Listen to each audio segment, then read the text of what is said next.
is there a sort of tactical training hole in the world of most Brazilian Jiu-Jitsu coaching at the moment?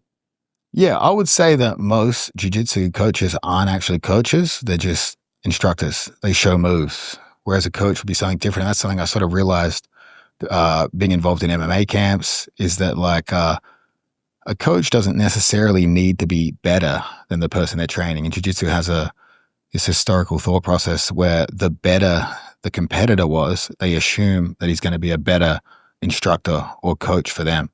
And I think that's sort of like a bit of a fallacy where like some of the best guys teaching boxing, even wrestling, weren't necessarily the best competitors, but they have a great way to break things down. John Danaher would be one of the best coaches ever.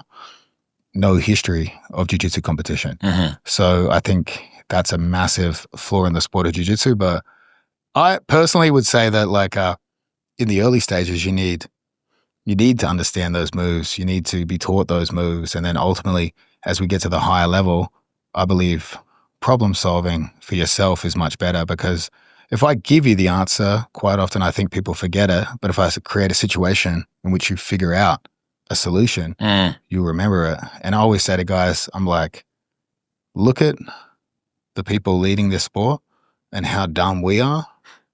If they can figure it out, you can figure it out. You know what I mean? Like, come to me with a more in-depth question than like, how do I escape side control? Give me exact circumstances in which I can give you guidance or set you on the right path.